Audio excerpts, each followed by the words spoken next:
All right, Craig, bring in the next guest. Yes, the video game people. Yeah, I know it's not a book. I know. I know you don't know what a TV screen is. Yes, it's a very nice drum. Okay. Hi. Ever since our last guest, he won't stop with the drums. He just won't stop.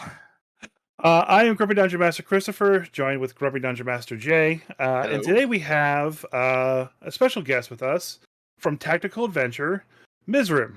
I said that right? Hello. Yeah, that's perfectly right. That's amazing. He gets every guest name incorrect. So, Even my own. yeah. So, Myzzrym, you're from Tactical Adventures. You're a small independent, I guess. Mhm. It's a independent Yeah. video game company, Yes. essentially. And you guys made, honestly, one of my most favorite video games currently right now, which is Solasta. Can you give us an overview of what Solasta is? Sure. Well, first of all, I'm very happy to hear that you're enjoying Solasta a lot, because it was basically made by passionate D&D fans. That's basically it. For the little story behind the company, Tactical Adventures, it was created by Mathieu Girard, who, if you play a lot of video games, you might know from crap. And now I completely forgot because that's why, right? Yep.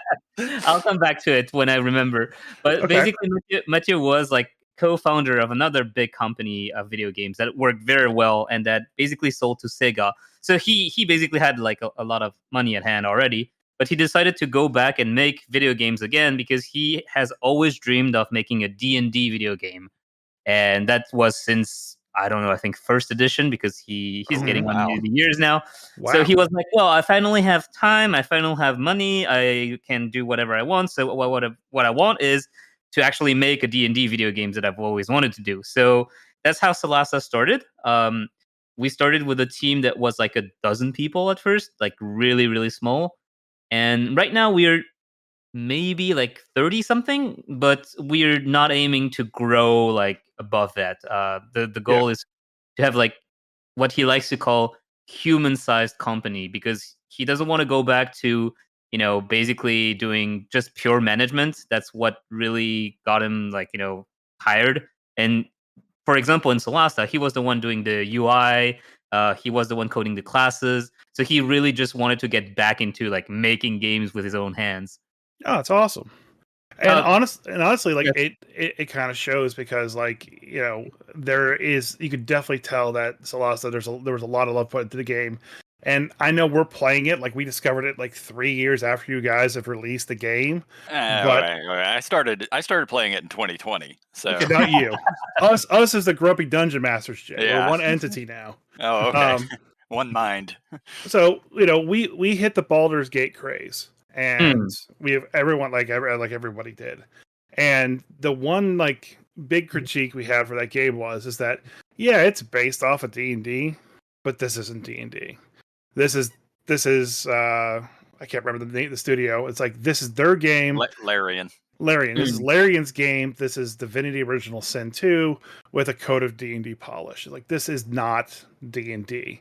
And then we played Solasta, and like, okay, this is Dungeons and Dragons. This is the game that we needed to Yeah, play. Like, it plays by the rules of yeah, of 5th edition D&D for the most part. There might be a couple little things that aren't exact, but it's Yeah. really, really close. Whereas Baldur's Gate was, I don't know, 60% of the rules. Yeah. I think if one of the that. things, yeah, I think one of the things that's interesting, and to me, like I loved BG3, like I played it a lot as Oh well, yeah.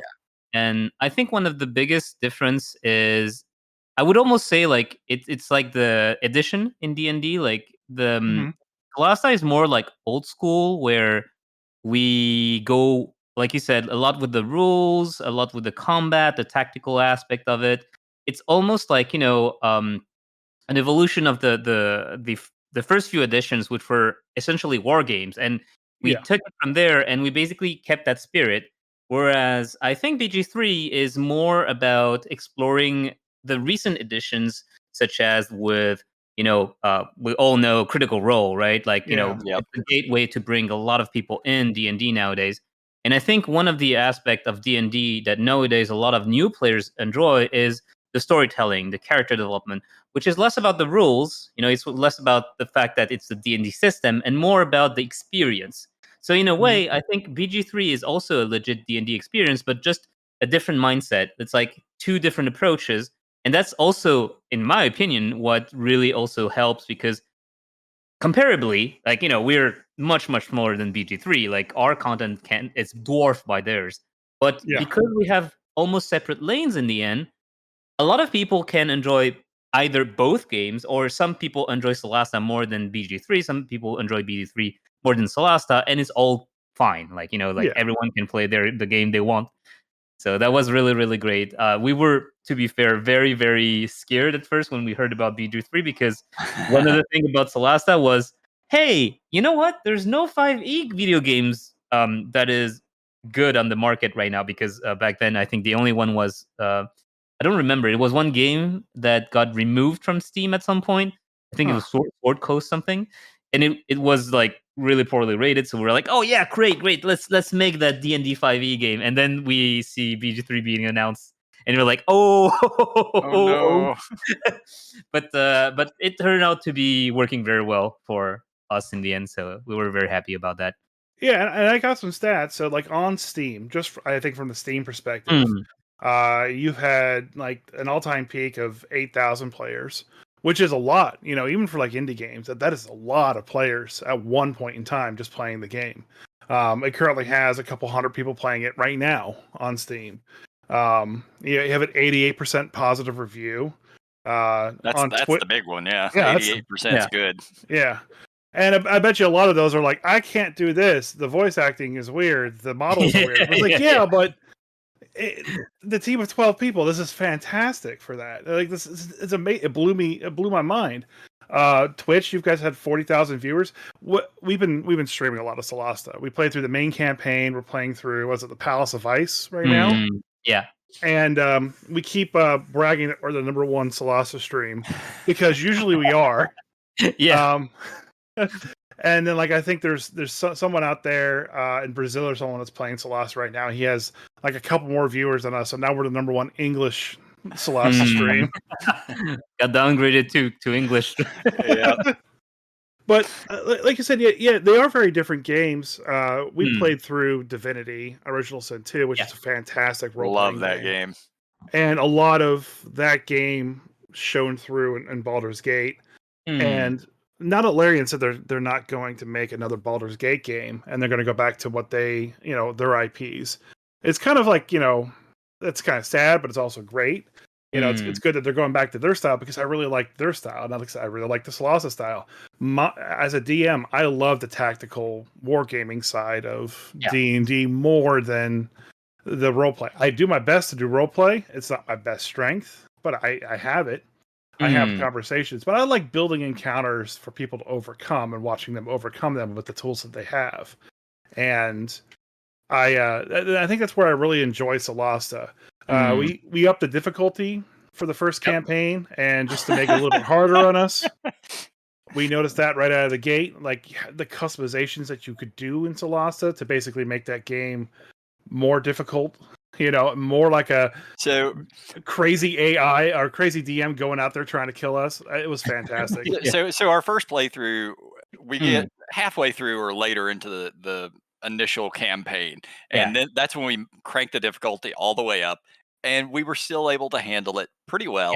And it was great. And then we start the Palace of Ice, and we didn't reset the difficulty. And we struggled mightily for a while. Like the first fight we get into on the ice bridge, we just get the bridge. we just get massacred. It took us 3 or 4 tries to get through that thing. And the bridge was infamously difficult, and we already made it a bit easier by removing some mobs. No, I know. I'd say leave it. It was perfect.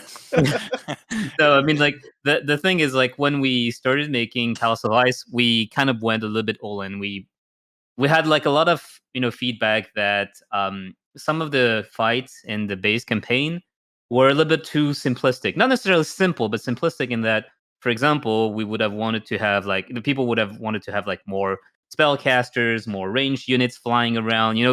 Basically in Solasta, the first campaign, sometimes some encounters were a little bit more too melee focused. So you had enemies just rushing you in and just like dashing you, and from there on, it was just like stat sticks beating up each other, right? So Mhm. when we went to Palace of Ice, we had already learned like 2 years of development by then. So we were like, okay, so we're gonna be adding a lot more challenge with spellcasters here and there. We're gonna use like more conditions like invisibility. We're gonna be using debuffs, like all the ice mechanics and all that. So there's two, and I don't know, where did you get to Palace of Ice right now? Just so I don't Uh, spoil anything. we're to the point where we have to get to all the Dwarven clans and unite them Okay, under. okay. You get a pact of the Claw speaker or something like that. So you already got the necropolis fight, right? With the Yes. Yeah, that one was rough because we Yeah, hadn't changed the difficulty yet. yeah. That one also took us 3 tries. It was a matter of figuring out who to put into which room. Yes, Um, yes. so I'm playing a paladin snow dwarf, and I've been taking everything I can to get extra movement. So I went into the room that had a couple of them that would pin you into the room. I Mm. go early in the initiative, and I literally was able to move 280 feet in one round as a dwarf. Okay, okay, okay. I just ran all the way back to the party and grouped up. Yeah. Yeah, because like this room essentially was nerfed like 4 or 5 times. Because it was one of the new like attempt we did, because usually, the encounters is enemy spawn on one side, you spawn on the other, and Yeah. basically fight happens. And this one we're like, okay, what if we did this? And it turns out when we do this, usually the first time someone plays like a mage or someone like that mage is toast, basically. It's like Yep. they spawn a bad initiative roll, they get absolutely murdered, and it's like, oh well, great, we're playing with only 3 characters now. Yeah. So The first rule of D&D for since as long as I've been playing is don't split the party. yeah, And and this that one and was pretty much like we force you to split the party, so it's like, well, yeah, how much of that is actually fair, right? So that's why we like lowered the difficulty slowly and slowly. We're like, okay, some players, although they already finished the first campaign, that's the assumption, so they know what they're doing. It's still going to be feeling a little bit unfair if we do this like in full difficulty at the first go. yeah. So we slowly lowered it down. Now, you talk about like that kind Yeah. of feedback and nerfing the encounters, stuff like that. You mentioned that before we started that you were a DM or are still a DM. Hmm. Yeah. And how much of that do you see kind of going from like your normal tabletop games where you make an encounter and stuff like that? And as a DM, you can on the fly, oh yeah, that guy doesn't have 300 hit points, he has 150, and adjust it right there on the Yeah. fly. How much of that goes into the development of the game side where you guys are making the encounters? Like, how do you judge where that line is to initially release an encounter? Like, hey, we want this to be hard, but not Hmm. insanely hard. So that's actually one of the pain points we had in Solasta, where because there's no adjustment on the fly, like you're saying, like, oh crap, my players are obviously getting steamrolled. I can't just, if I don't want to TPK immediately like at first thing in the campaign, I need to adjust the difficulty, right? I need to adjust the stats. Maybe the monsters don't have that much HP, and all that kind of thing is unfortunately something we cannot do on video game. It's like the machine is absolute and it's also merciless. So we're pretty much sitting there being like, okay. And we do have like, there's online tools that you probably as DMs you probably saw already as well, like Kobold Fight Club, those kind of Yep. things, where it's like, I'm just gonna put like a few monsters there, see you're adjusting, seeing like what the machine says already. But to be fair, right, it's like CR, we all know it's kind of a flawed metric. Mm-hmm. There, Mm-hmm. it doesn't take into account terrain. It doesn't take into account like your party composition. In Solasta, we're not forcing a composition. So maybe someone's playing with I don't know, four dwarven rogues, and we're like, well, in that case, they still need to be able to do something, right? So at the end of the day, there's no simple solution, as in, absolutely, we do this and it works every time. Usually, what happens is we make an encounter on paper, which is supposed to be, like with the numbers relatively balanced, and then we play it. Like like the design teams will be playing it, and then we will have people like sometimes we have like our veteran group, which is players that have followed Solasta since like Kickstarter. Some of them were very active. We upload like private builds, and most of them are all like D&D players.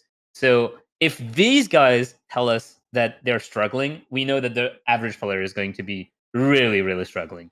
Because like usually we like the profiles of people like that are just like you guys, like there are DMs, there are people who've been or playing 2,000 hours of Solasta, so they already know all the little tricks in and out and out. So I'm like, okay, if these guys are struggling, we need to nerf the difficulty, because that's not just us feeling like it's a bit too hard. Yeah, and I think that comes up with a lot of video games, like what level of person you design for. I Yeah. was a technical writer for the majority of my life, and writing technical documents, I can't write for people that understand things. I have to write for people who don't understand anything and walk them through a process. So I can Yeah. definitely understand that pain where it's going through. It's interesting to hear about it from a video game side of things. And like I've been playing through like the original Final Fantasy and the Pixel remaster, and I just got to the point where there's the famous war mech encounter, which just it's a normal singular mob that shows up and for some reason has the ability to wipe your entire party out with one attack, and they're like, should we fix this? No, let's ramp it up more. And so like I really enjoy that you guys have that whole process to try to kind of figure that out and like make it still difficult but not easily destroyable. And you guys have the ability or I guess the players have the ability to scale things up and down Yeah. on the fly. That But was a great tool. But the average player, unfortunately, won't be using those options. For example, let's take an early the look at the early days of Solasta. So, Solasta early days, we had again in the main campaign basically a difficulty spike, which is a difficulty cliff at that point, which was the first. No, I think it was the second Sorak encounter. The one when Mhm. you're in the tower, you go into the caves to escape Mhm. the tower, Yep. and then there is one section that is in the dark, with like pillars you can jump on to Yep. escape the cave. This encounter was extremely hard for many reasons, right? Because first of all, unlike Pass of Ice, have players who never played Solasta. So Mhm. they just got a taste of it. They fought some goblins. They're like confident. Then they fought some flying snakes. They're like, yeah, cool. And then they fight one Sorak fight where they are having an advantage because they come from above and they can surprise the Soraks, right? But then Mhm. we get this encounter all in the dark. Soraks got buffs in the dark, and also it's very hard to rush them because they're like on the walls. There's like holes in the ground, and before it was even worse because there was no floor on the bottom, so if you fell it was directly game over. And back Mhm. then we also didn't have the super hard AI mode, so the normal AI would try to shove you. So basically, you had a huge amount of chance to get like game over immediately if you Yeah. position your characters wrong. So, like I said, difficulty cliff. And maybe back in the days, people would have gone through it because, it's like, when you look at the very, very old games, they have a very harsh difficulty spike, like you just said with Final Fantasy, right? There's one mob, just wipe the party, and you're like supposed to be okay with it because that's just how it goes. But nowadays, people are expecting a better experience where if a difficulty spikes comes in, they need to be aware of it at some point. They need to be like told that be careful, something is coming. And then you're like, oh, okay, so my bad. I didn't heed the warning or something. Here, when we do this, it's kind of like, oh, well, nothing prepared me for that. Like one moment I'm happily trudging through the fights, the second I'm getting absolutely murdered, right? Yep. So I think that's something you're talking about difficulty and all. I think a lot of it also comes with the fact that you have to stay with the time. And Solasta, at first, we have to admit it. A lot of us in the company, we are not like super young. Like Solasta, the company is the Tactical Adventures. We're a small company. and we're composed of a lot of like experienced people. So we're able to do a game with a smaller team, but like everyone knows what they're doing. But that also means that these people are, because they have experience in the video game industry, that means that we have a certain age as well, right? So we played games when we were teens that were very difficult. So it also tints a little bit our experience where we tend to do things a certain way, and then on the second, third, fourth attempt, we go and see and say, okay, maybe that's too hard, right? Then we go on and play Baldur's Gate 3. Then we go on to play Pathfinder, and we kind of like gauge also the different levels of the games when it comes to difficulty. And we're like, you know what? Maybe we should ease in a little bit for the experience. And then we get Palace of Ice, and we're like, well, it doesn't matter. The Palace of Ice already played the main game, so we can go nuts. It's like, all right, the gloves are off. We're gonna. Yeah, exactly. I really, like I said, I really enjoy. I enjoyed that fight. That difficulty spike in the beginning because, like you said, we're much older gamers as well too. So we understand that sometimes, as the M's, we understand that sometimes like you're going to get into a fight where you're already on your back foot. You're not in a situation where you're going to be ready for a fight. Those things happen, and I do that a lot in my games. But I can't do those kind of fights for younger players or newer players to the game because they just don't understand. Like that's how it happens. That's part of the game. Sometimes the challenge is being, on the wrong foot at the start of a fight.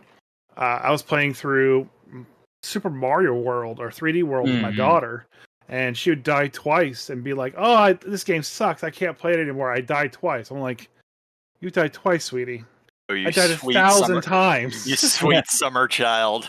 I was like, "Oh, I can just talk to this mushroom guy and get invincibility and infinite flying so I can beat the level." I was like, "No, never do that." Yeah, just go make her play Battletoads. I think Battletoad. How to discuss someone from video games forever nowadays. I'm never touching a controller again. Oh no, that's not what I want. Yep. I told it to jump 7 times and it keeps falling in the hole. But I think that's also because, like, right, we when we make video games, and I'm sure you have the same experience, like you said, when you're DMing to like newer players, people you're not necessarily familiar with, is like their expectations have changed over time, and because of that, we have to be very careful with what we offer as an experience. Mhm. So we when we play with like people who played video games for like 20 years, 30 years, we know we can throw things at them, and it's not going to be so basically, yeah, it comes down to, I would say, frustration management, right? Because the reason why someone stops playing is because they get frustrated. They're like, screw that game. I'm not playing anymore. It's just I like they're raging over something. Maybe it's a mechanic they don't understand. Maybe it's a boss that keeps on killing them. And at some point, you're like, I'm done. I don't want to play this anymore. So you might be thinking, well, what about Dark Souls and games like that? But Dark Souls and games like that have a reputation for that. So it's like there's already this expectation that it's going to be hard. Yeah. But when it comes to tactical RPG, it's a little bit. It's already, to be fair, people already expect a little bit of difficulty, right? Because thankfully XCOM exists, and we all know about the XCOM baby. When you miss a 95% shot on someone, Oh, then yeah. your character dies, Yeah. and then you reload because that's just how a lot of people play. They don't want to play with the consequences of losing their main character that they farmed up for like tens of hours. So the thing is that the expectations, it's very hard to know for sure before you release the game what the expectations of your players will be, which is why you look at like competitors, and you have to like basically form a good guess from there on.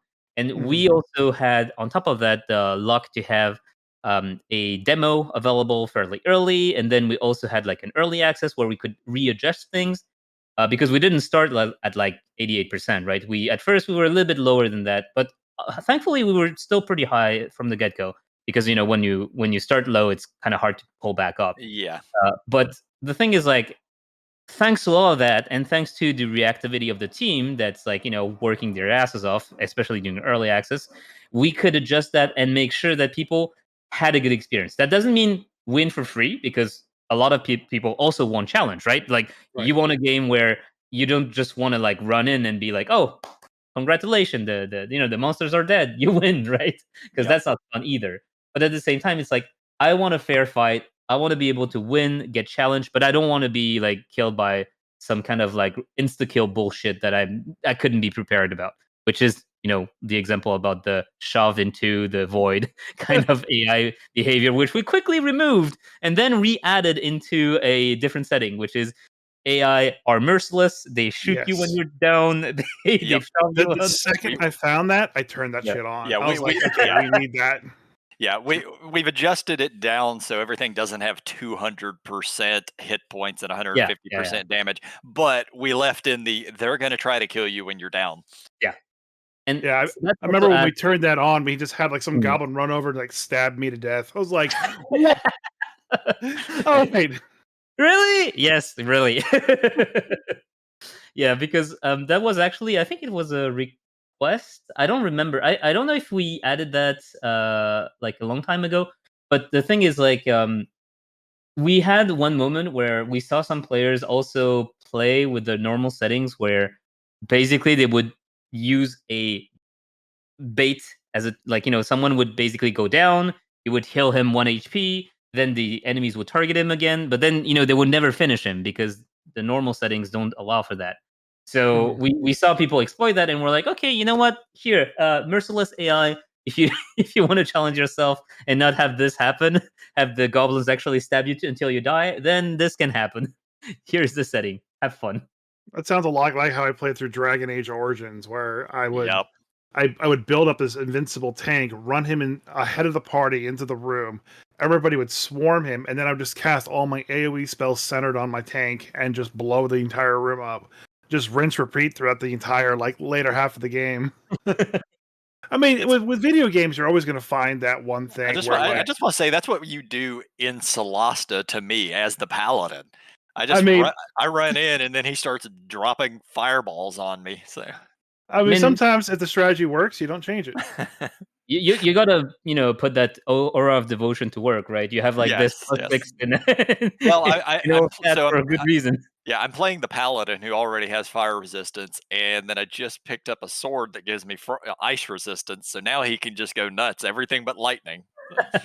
Hey, you're good to go. Yeah, Yeah. just a flesh wound, like Mhm. some would say. Listen, I ask a couple times, like, "Hey, can you survive this?" I don't Some say of the what this time. is, but Yeah. but yeah.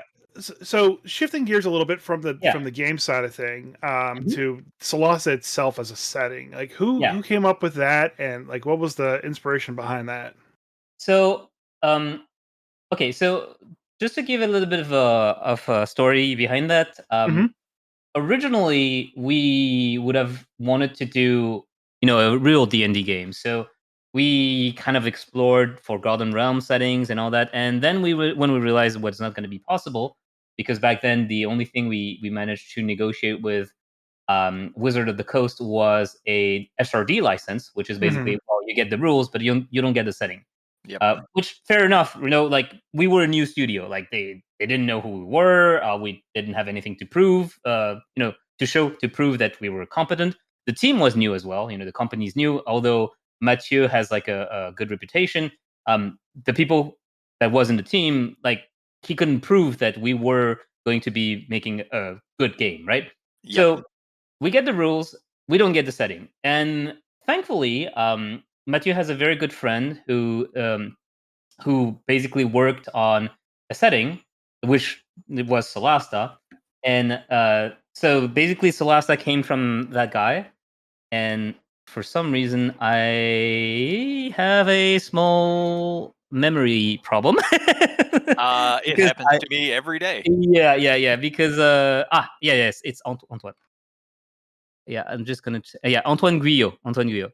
So Antoine Guyot is a good friend of Mathieu, and he actually wasn't working with, like, he's not an employee because like he has his own life and everything. He is a friend of Mathieu who he plays a lot of like D&D with, actually, in tabletop RPGs and other Yep. video games online. So he came up with Solasta, and then we also had Graham Davis, who, I don't know if you know, he actually worked on the first, what's the name, Warhammer Fantasy TTRPG book.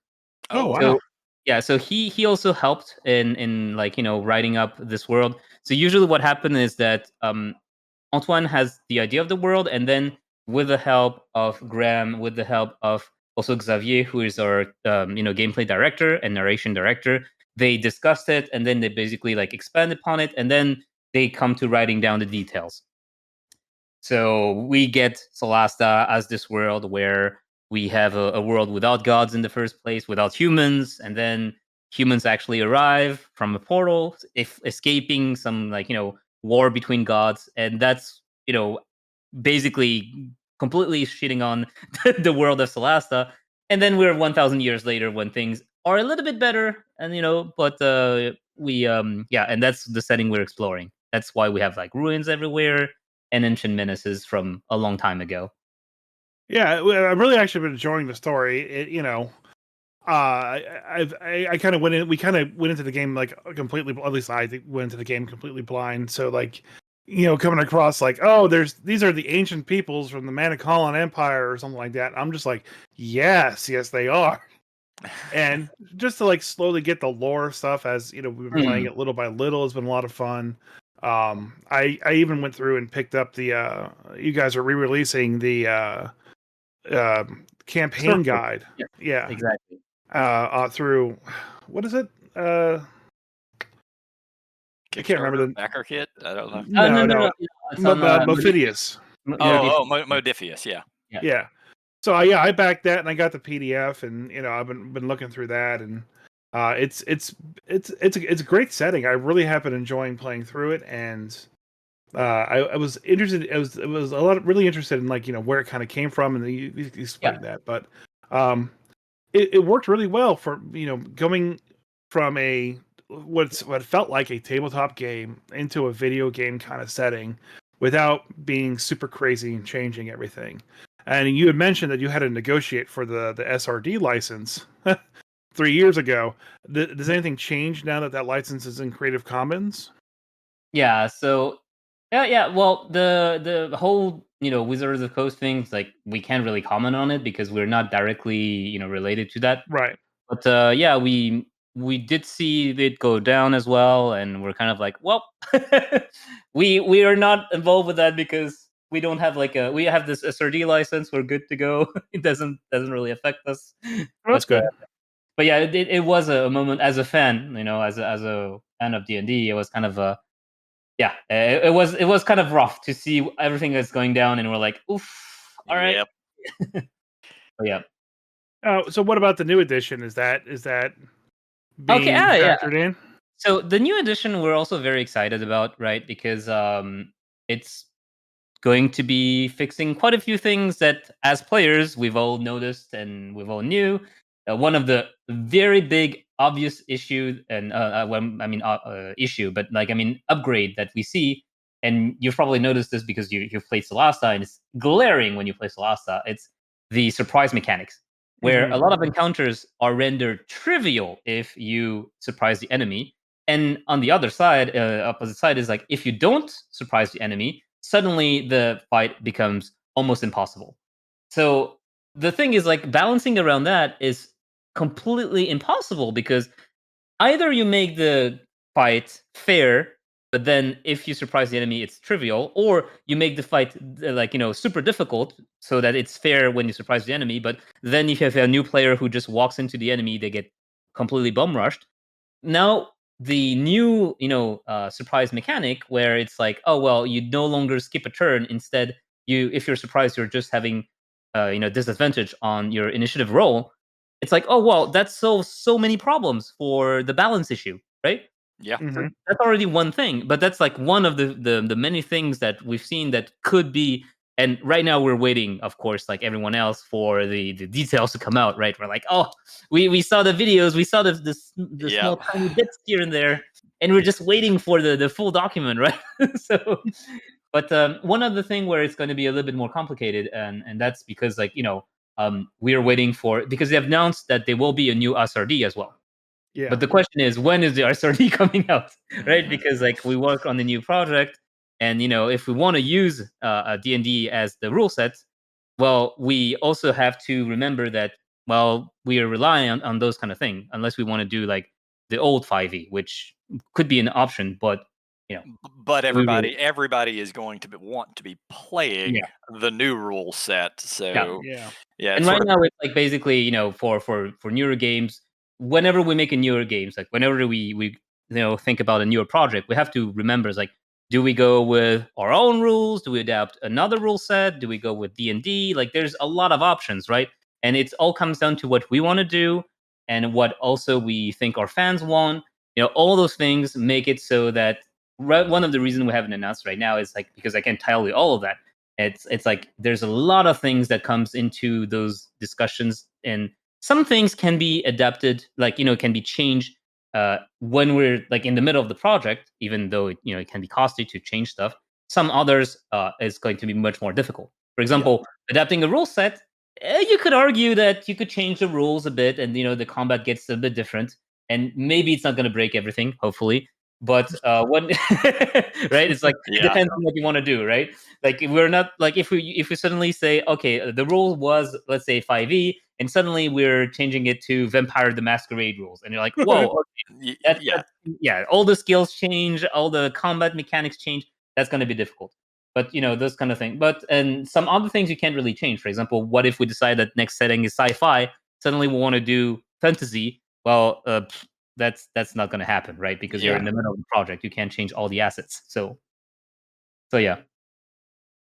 Sorry, I went a bit on a tangent here. No, that's perfect. That's perfect. Yeah, we've been, that's things that people don't normally think about, because it's not often you get a rules update or anything like that for D&D. It's 8 years or 10 years usually. So if you're in the process of making a video game out of that, and then the rules change, like that can definitely cause problems for a video game studio, because now, once again, everybody's going to want to play the newest, hottest, latest thing. So having to sort of shift gears in mid project would not be fun. Yeah.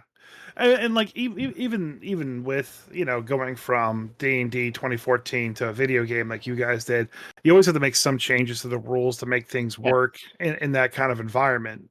With 2024, it feels like all they're kind of really doing is updating 2014 and kind of like here's our rendition of what D&D 5e is. Yeah, but it also it does seem like they are like WotC is specifically streamlining and sort of making things easier for future video games, for themselves specifically, with their VTT and everything. Yeah. I wouldn't Like be that. surprised. I wouldn't be surprised because they worked hand in hand with like BG3, right? Larian Studios BG3. Yeah. So they probably experienced firsthand the issues that sometimes you have when trying to make a video game with the rule set that they had, and they even like BG3 also had some of the things changed that we've already seen in the new the few things. For example, the drinking as a bonus action, the potion. It's something that, of course, was already pretty popular outside BG3. Yeah, every DM except for Chris here used it. I don't like it at all. It's the one thing I don't like. But like basically, there were a couple of different rules like that where they already changed it, and in BG3, and they after that they changed it as well in the in the 2024 thing. Yeah. So it's like you see that and you're like, yeah, it's probably making sense. Like you said, it also make it easier for their future, for their VTT, for their video games, because they have announced I don't know how many projects already. Like WotC has announced quite a few, right? So the thing is, like, yeah, when it comes down to that, for us, we still have to decide and announce if we're using the D&D rule set or if we'll go with something else, because that's still that's always a possibility, right? It's like sometimes you see, like, for example, Allcat Studio who did Pathfinder, and suddenly they go and they do the Warhammer 40K one, right?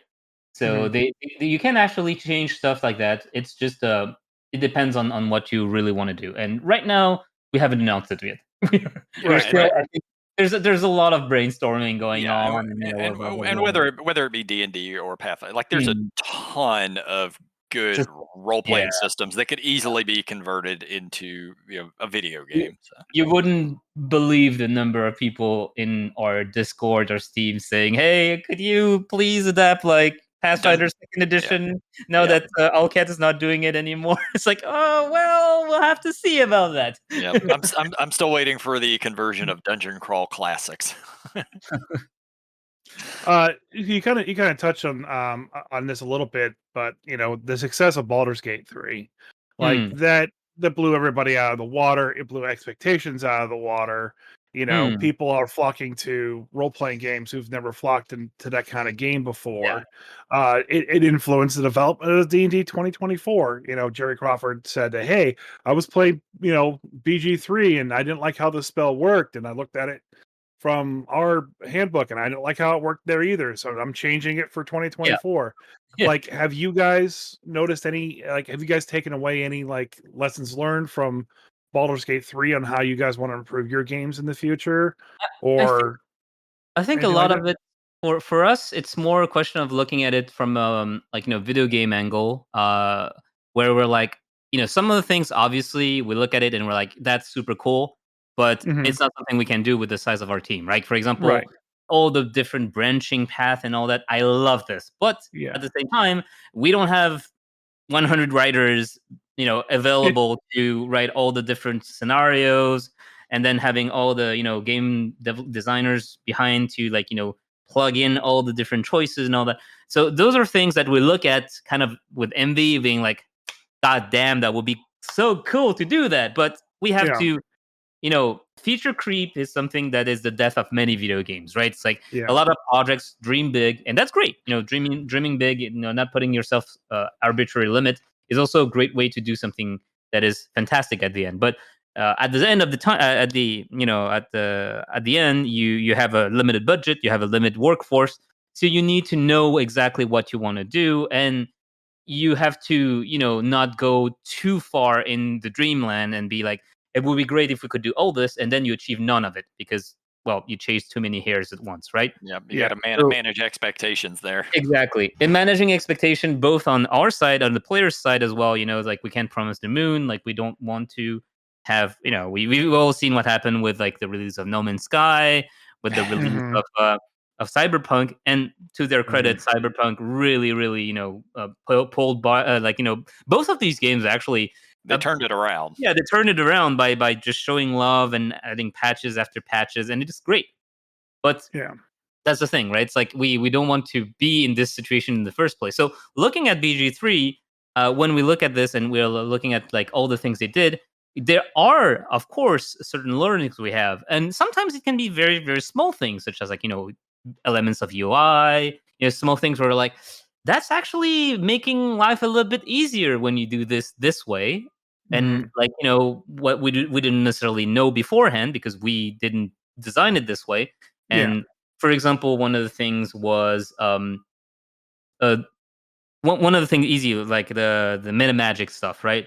In Solasta, when you do meta magic, you have to click on the spell, and then you have to click either on the meta magic option or click ignore before casting the spell. But the thing is, most of the time you don't want to use meta magic, so you're adding one extra click to say Hmm. no, I don't want to use meta magic, and then you cast a spell, which is annoying at some point, right? So the simple thing, and it's like looking back at it, it becomes obvious, right? You're like, oh, hindsight Yeah. 2020, why we didn't do that? It's like, oh, if I click on the spell and I click on the target, just the assumption is I didn't want to use meta magic. Yeah. I don't need to click ignore. Small things like this. Other things include, for example, inventory, where it's like, oh, well, weight management can in Solasta be very, very tedious because we're using the variant to start with. But that's not the problem, right? Because some people like the variant where you have like, and we have the option to remove that anyway. But the variant to have like, lightly encumbered, heavily encumbered, and all that. But then we look at BG3 and realize that BG3 are not even using the actual tabletop, values. They have increased it, and you Hmm. might be thinking, well, yeah, but that's not rules as written. And you would be right. But at the same time, we're not a tabletop game, we're a video game. And because we're a video game, then there's also video game things happening. looting, for example, is something every player in video games will do, right? They Yep. will loot every fucking thing, right? Chris looted everything. Exactly. Everything. So Yeah. thankfully in Solasta we have a little bit of a system to alleviate that, which is the scavengers. So you don't have to loot every single piece of short I, sword, whatever, I right? I love them, by the way. I thought that was great. And I think a lot of people love them because it's something that's so convenient and it's lore friendly too. It's not just like magically turn into money. It's just I clear the area, I send in the scavengers, they grab whatever they can find, melt it down, sell it, whatever, and then they give you a piece of like a sort of profit, and it makes sense. They take a bit, you take a bit, and it's like I don't even have to wonder with inventory management. Yeah, and they'll tell us if we missed some magic items along the Exactly. They're so friendly way. and so honest. But even then, right? Even then, you're not going to, like, a lot of people when they have magic items, they're gonna keep them, right? Even if they don't use them, they're gonna keep it somewhere in the backpack or something. Yeah. So you end up with many more things in your backpack than you would usually get in a tabletop game. Oh, Because yeah. tabletop, you usually have the DM carefully peppering around those magic items or value loot and all that. Whereas in video games, it's like, well, we don't know if the player's going to go that way, so we add a little bit of loot that way, and then maybe on this way, there's also a little bit of loot, and then because we want to encourage exploration, let's add a bit of loot up there. So at the end of the day, people just run around with like armors and and like precious gear everywhere, and you're like, well, if you use and you play with the normal encumbrance rule and like the tabletop with the tabletop numbers, you're going to be over encumbered like super quickly. And Mhm. I know that because I've been playing recently. I've been replaying Solasta, and I've turned off the the Solasta rule set for the encumbrance. I've basically said, okay, just give me the base tabletop rule, which is you can carry up to this, and then after that you can carry no more. But there's no encumbrance before that. There's no like lightly or heavily encumbered. Yeah. Yeah, I think we have the base ones on, and like No, we no, have. we have the range, like light, medium. Yeah. and- Yeah, I think that's what the base one is, right? yeah, that's the base one. The Okay, light, okay, yeah, medium, that's the So light. That's yeah. so we run into an issue where like I think in the Palace of Ice, like we don't have a place to drop off all our stuff. So all the Yes. I'm getting all the stuff to identify, and I'm getting like bombarded with all the stuff. I have a bag of holding, but it's not a real bag of holding. See, you craft all our magic items, so Yeah, so I'm getting all to carry all the stuff. I'm getting all the materials and stuff, and I'm Yeah. like, no, I can't carry this 10-pound of bear meat. You carry it, dwarf. And, Yeah, exactly. And, Yeah, and that's the problem too, right? It's like in Yeah. Solasta, you also carry 50 pounds of crafting items, and you're like, I don't know if they're going to be useful at some point, so I don't want to throw them away. Yeah. yeah, So that's exactly the problem, right? So all of these, which on tabletop you're not going to have, like you maybe you carry one bell pelt and the bear pelt, and then you throw it at the tavern or you sell it. You're Yeah, not. if I'm gonna if I'm going to do crafting, I'm gonna go find a vendor, buy the crafting stuff that I need, Exactly. and then craft. Yeah. So all of these things, which basically, hindsight 2020, because it's always a little bit of a fight, right? Because we want to be the rule set accurate game. That's one of the selling point of Solasta is yeah, we are super accurate to the rule set, and we pride ourselves in that, right? It's not like a stab in the heart where it's like, oh, it's so hard to be accurate, right? It's like, oh, we wish we wouldn't be accurate. No, we like to be accurate, but Yeah. at the same time, we still have to remember like what is being accurate, what's the point, what's the purpose. It's like yeah, for most of it, it's because people expect things and they get what they expected, and that's what makes them happy. yeah. I do this, I know how it works on tabletop, I do this in my video game, it works the same, happy. But at the same time, it's like encumbrance. Does it make people happy to know that they're encumbered if it's like exactly 5 times their strength? I don't think so, right? It's like, oh yeah, cool, they did that. But it's kind of annoying now that I realize it because usually we don't really play with that on tabletop. So it's like, yeah, fair enough. Yeah. Oh, that's awesome. Like they kept that rule. Turn it off in the menu. All right. Exactly. Yeah, One other thing we realized very quickly was also for a lot of people, the components for spells is something that they never really thought about on tabletop, and they're like, Yeah. I don't want to drop my shield every time I cast something as a paladin. It's so annoying. And you're like, yeah, fair enough, right? We added the option to turn it off because of that, because we realized so many people were like, this is so annoying. I just don't cast spells as the paladin. Exactly. Like, I've never cast a spell in that game other than smite. Smite every time. And that's the problem, right? It's like your class has tools, but because it's so tedious, you don't want to use them. Yeah. So it's like this is counterproductive. It's like, okay, well, we realize now that it's kind of role play speaking, it's cool, but when it comes down to how it actually works, it's like, ugh. Like I absolutely love saying something like, "You're silence. You cannot cast, spells with a phonetic Verbal. component, the verbal component, right? Because that makes sense, and that's because the enemy did something to you. But then you go and you say, "Oh, well, just because I'm using a sword and shield, I cannot cast 50% of my spells."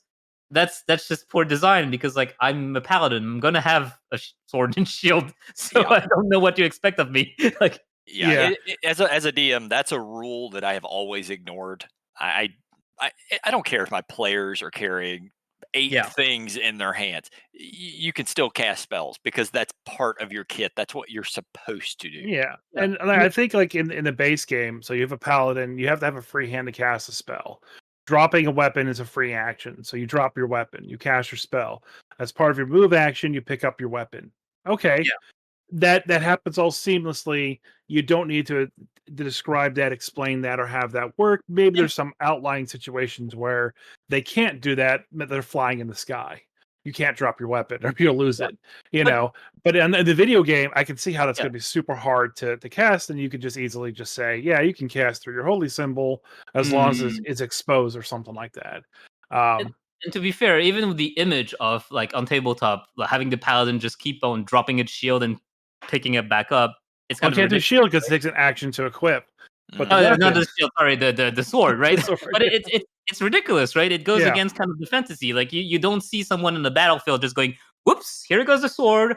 Let me wave my hand. Let me pick up back the sword." You're like, "Oh, come on. That's just like that's but they do it more epically. Right? Stab it into the ground or stab it into a corpse, and then you cast, pull it out and fling the bits off. But that doesn't happen in the tabletop either. But the movies, that's a whole different thing. So I don't know if they might be keeping that mechanic. I haven't heard anything about like changing that, but maybe the rules are going to be a little bit more. Like I always had this pet peeve. Like again, you're talking about like the grumpy things. Like one of the grumpy thing is like, why is having a a focus in your hand, you're able to use material spells but not somatic spells. You're like, that's so dumb, right? Like I understand the logic behind it, but it's like it's just so needlessly complicated. Like suddenly you can cast material, but still not somatic. It's like half of the players who pick that don't even know it, and then you're like, "Aha! You cannot do that." Like, whoa, okay, well that kind of sucks. Thank you, DM. I prefer the fun aspect of games as a DM. As a player, I don't mind stuff like that, but as a DM, I want my players to just have fun. And if you have to ignore something like that, just ignore it and go. Yeah. So that's basically what we did with the the options being able to turn off and turn on and stuff like that. Yeah. But at the same time, it's like not everyone is going to be going into the option to do that. Like most of people are just going to press play. And that's also by the way, that's also one of the other things that we did is we had a lot of people complaining the game was too hard because by default we played on authentic. I think authentic being like the rules of D&D and everything. But then we realized that a lot of people have a lot of trouble because D&D, when you don't know it, it's hard to get into. It's like complicated. So what happened there is what we did is simply we said, okay, for the regular player who doesn't change it manually, we're going to start in Explorer mode, which is basically the normal mode, but they get a bonus of +2, and enemies get a debuff of -2 or something. And with this simple change, a lot of the complaints stopped because what we realize is people who want to play the true D&D experience, they already know how to change difficulty settings. they're going to be able to feel like it's too easy, go into the options, change the settings.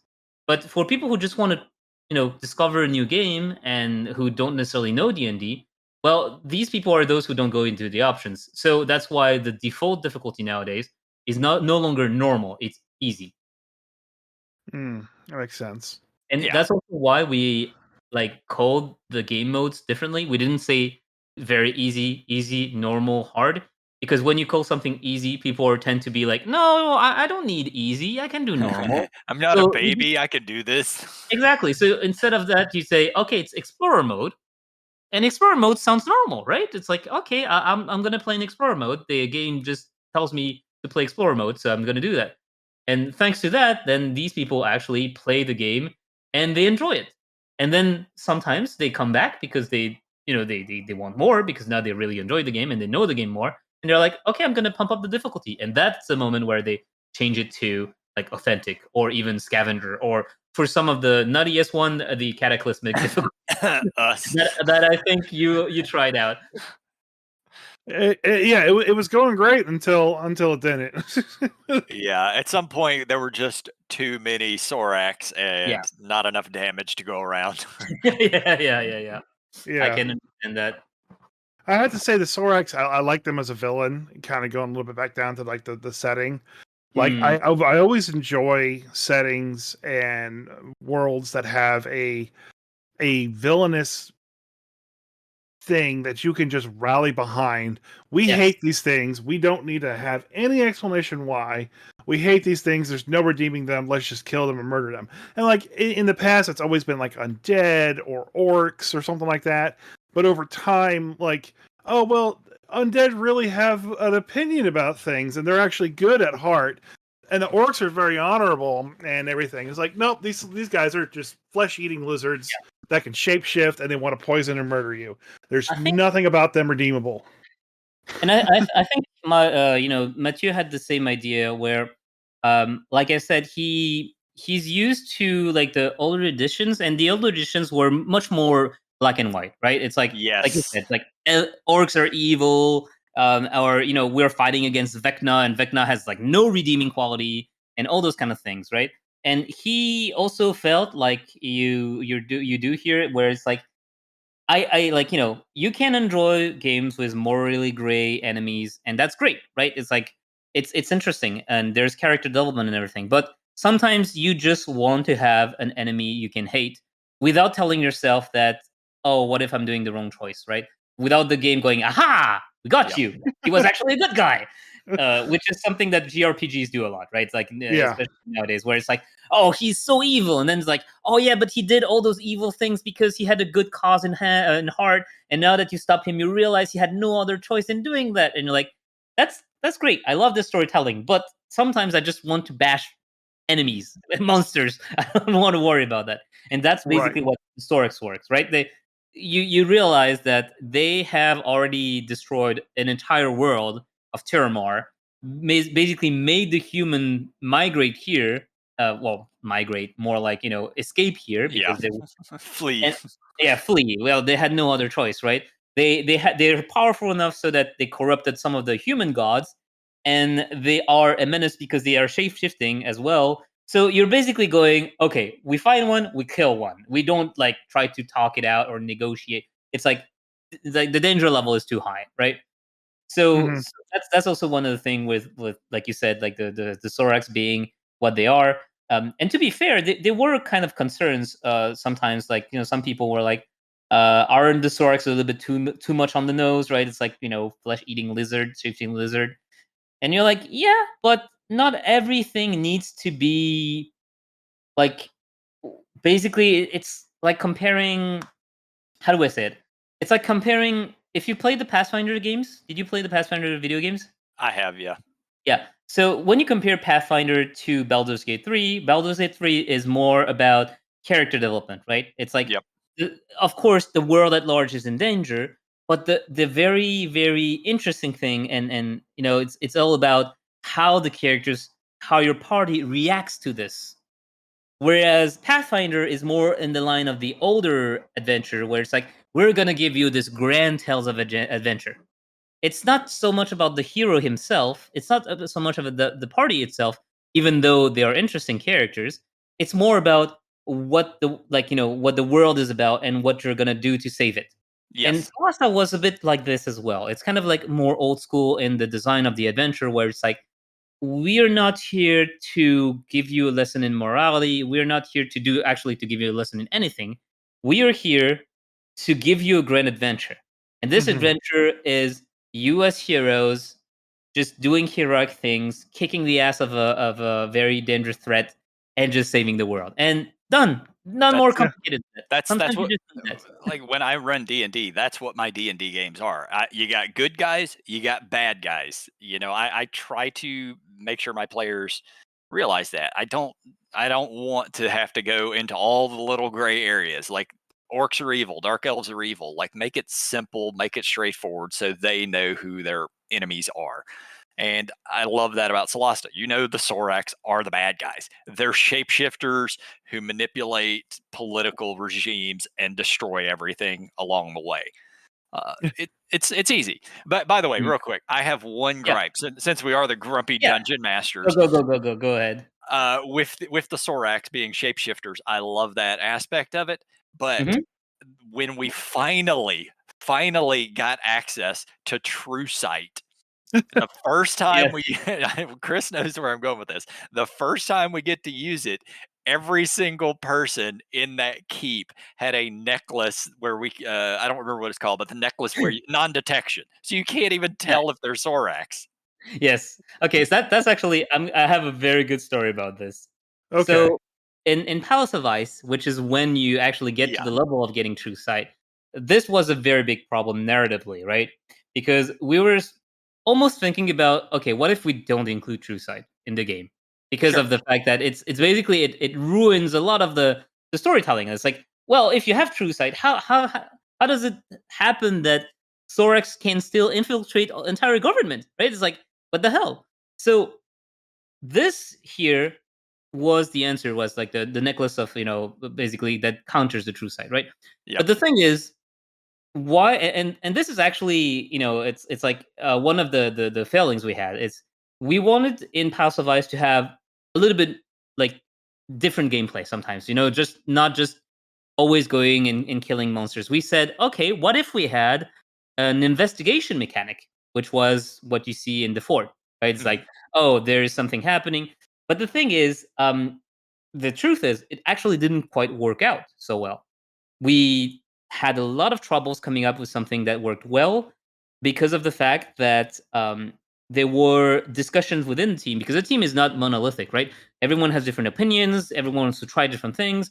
Some people were thinking about, hey, what if we did something that was um, random, and basically every time someone plays they get different clues, different things, so it's like randomly generated. Oh, that's cool. And yeah, and but the thing is, like, we tried to do that and it didn't really pan out because the investigation fell very flat, because everything was kind of random. It didn't really make too much sense because we couldn't handcraft, like, clues and all that kind of thing, because it was basically any clue could go with any person.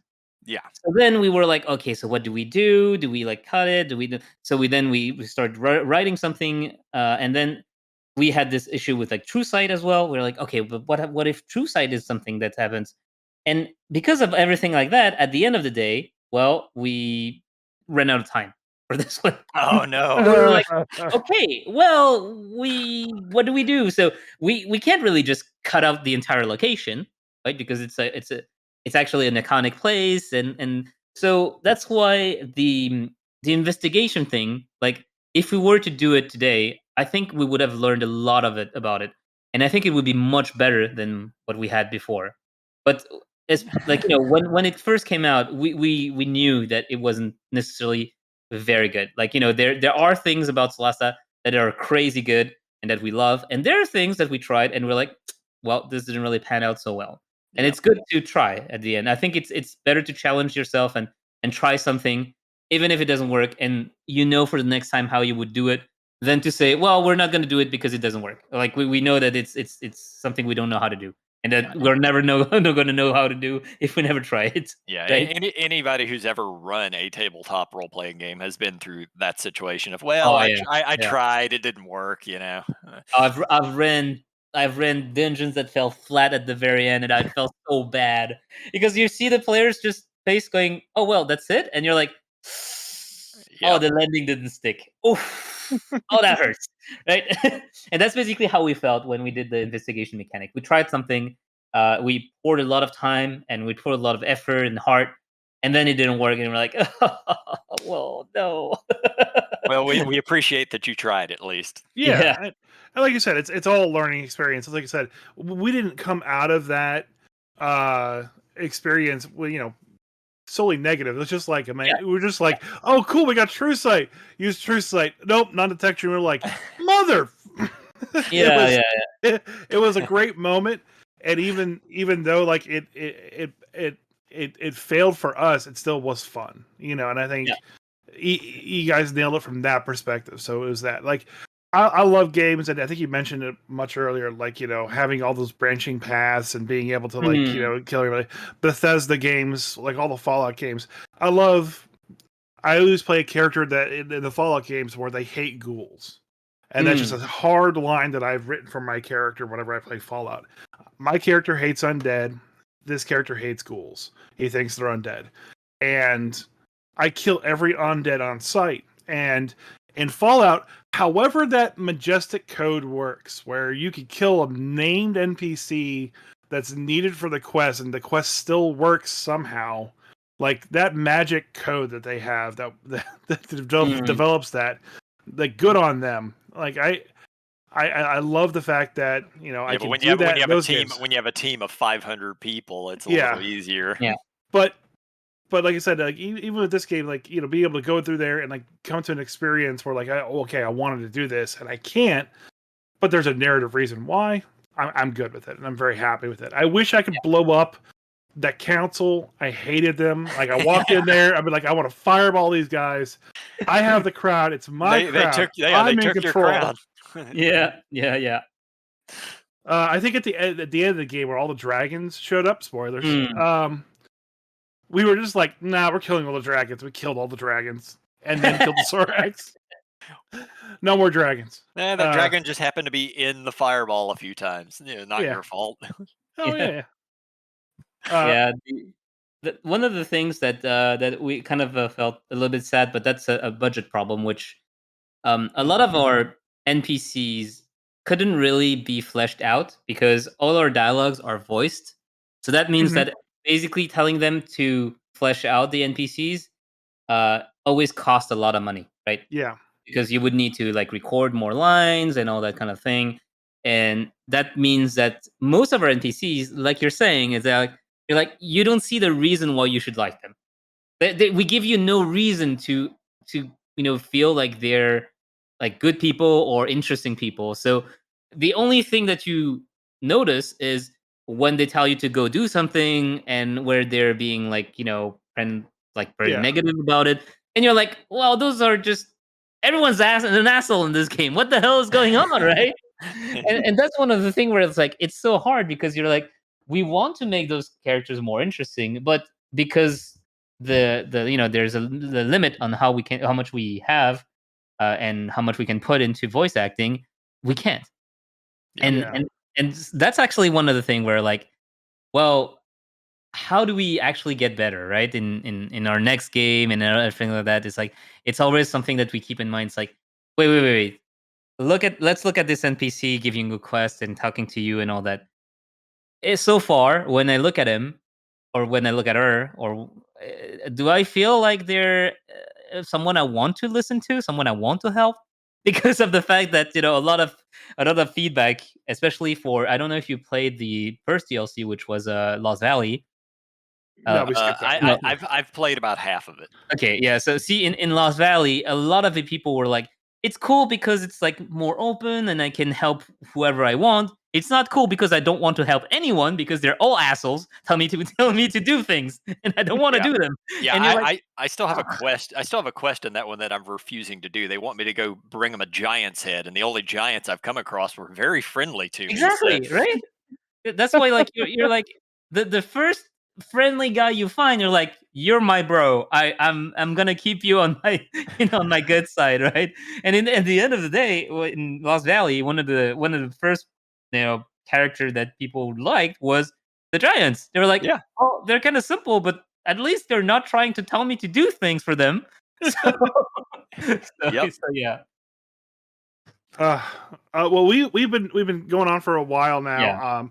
We honestly could be talking for like another hour. Like I said, there's so much of Solasta that we've loved and enjoyed, and would love to pick your brain on from like a DMing standpoint to the game standpoint.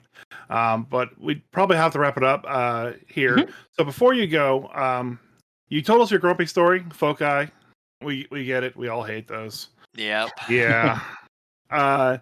Is there any other grumpy story you want to give us? Yes. So that's a personal gripe of mine.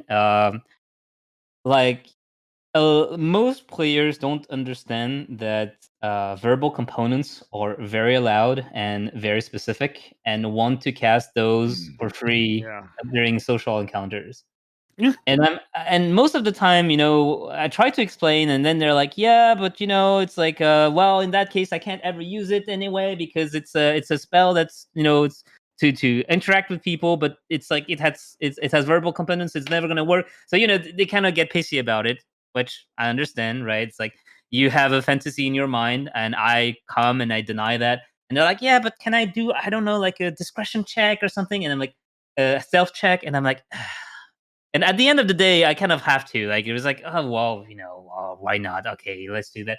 But deep in my heart, I'm like, yeah, but that's why that's why we have sorcerers with Silent the spell. transmit Subtle spell, magic yeah, and yeah. exactly the subtle spells and all that kind of thing. But the other counter argument is like, yeah, but there's no sorcerer in the party, so it's like it's not like we're not doing PvP, so it's like there's no one else feeling kind of like uh well have basically yeah there it's not harming anyone, right? And I'm just feel like it's like for me it's like it's harming me, it's harming the I'm the image D- I have of the game. I'm Yeah, the because DM. once you allow them to do that once, you give them that Oh no, inch, that's and absolutely, they yeah, take a it's over. mile if that Yeah, if that if that if that that turn of phrase actually yeah, works in France. Yeah. yeah, Give but it I an inch, know take a mile. yeah, I get the meaning anyway, but that and that's always what it is about, right? It's like managing expectation. This is one Mhm. of the things which I feel like whenever I start a new campaign, I will say upfront, by the way, guys, I'm not gonna do the whole like somatic and material bullshit thing in combat, but please keep in mind that for spells you're casting outside of combat, when there's like a vocal component, it's loud. You're not gonna be able to do it like silently by just murmuring it. It doesn't work like this. And same with the movement. Hand movement is not just like shaking your hands once or twice. If you're doing it in a room of people, in front of people, it's going to be very deliberate. That it's kind of like a weird magic thing. If there's anyone who knows how to cast magic, they know that you're casting a spell. Yeah, go They're watch just gonna go say it. watch the Doctor Strange movie. He doesn't just stand there. He waves his arms around and moves. Yeah, Yeah, he does very strange things, right? It's like you Yeah. see it. Yeah, and that's my pet peeve. It's more like the role play aspect of the things. what's actually weird about that too is I was making an encounter for my live play game that I do on Saturdays. And Mm. one of the encounters that they're going to have to do is versus the hand of Manchun, which is like his arm that's living embodied, running around doing its own thing. And Mm. oddly enough, it can cast spells, but it's just a hand. So I was like, how does it cast spells with a verbal component? And it turns out It taps it out. it taps it out. It snaps its fingers and makes sounds with its hand. And that's the verbal component of it. And I was just like, is that real? And I go down this weird rabbit hole. Like, yeah, the verbal component doesn't actually need to be English. It can just be sound, but it's loud sound. Ah, yeah. And I'm just like, this is too weird. I'm done. Who- That's So it. last, Yeah, who knew that the thing from Adam's family was a spellcaster? yeah. So the last thing we always like to ask our guests to do is Yep. give Craig a stat or something of some kind. Backstory, an ability, new stat. Jay, you have the shorthand list of what we've given him so Yeah, far. so he has a whole lot of stuff, but the basic idea that every guest is giving him is that so he is a full orc barbarian who plays the drums as his main instrument. He has a fairy girlfriend named Flicker. He collects sharp, stabby things, specifically knives. He has a bag of holding that is an ogre's head that usually gives him the item he's looking for. And let's see, he has a penchant for expensive liquor. And he also, what was the last one that we got? Oh, yeah. And he has the ability to put people to sleep when he plays the drums. That Knocks was them it. prone. He Knocks them prone. prone. I'm sorry. Yeah, he knocks them prone when he plays the drums. So if you can think of anything, and it could just be, it could be a strength score, it could just be a history thing. His It could strength be score anything. is 20. Oh, I'm is gonna it? give you. I'm gonna give you one trait. So I'm gonna say that he's resistant to poison, but he also loves the taste of it. So if he comes out and actually finds any vial of poison, he likes to drink it. That's amazing. That sort of explains why he's able to drink so much booze around here, and we keep funding it. Should have known. Well, He's gonna Myzzrym, be a nightmare character by the end. Oh yeah, someday I am going to release his character sheet, and it's going to be horrible. What is this? Who came up with that? A lot of people, actually. Yeah, about 30 people. a lot of people, and ranging from like Luke Gygax to D&D writers, and this is their hodgepodge creation. Yep. Oh my lord. Well, Myzzrym, it was great talking to you. We had a wonderful time. We'd like to have you on when you guys release your next thing. I know you can't talk much about it, but just knowing that you're developing something else brings a lot of joy to our little friend group, our little DM group. So we're really looking forward to that next thing from Tactical Adventures. Yeah, well, just send a mail to reach out. Like, well, now you have my Discord, so you can just ping me on Discord. I'm always available there whenever you want, and we'll see. Because, like, again, when the release goes around, it's when we're most busy, right? But yeah, I think there will be time at some point to discuss the game. So don't hesitate to just reach out, and I'll let you know. Awesome. Well, thank you very much. Thank you. It was very fun to be there with you today. We discussed a lot about not only the game but also D&D in the whole, as a whole. Yeah, yeah, it's always fun meeting other game masters. Exactly. All right, thanks a lot. Bye, Craig.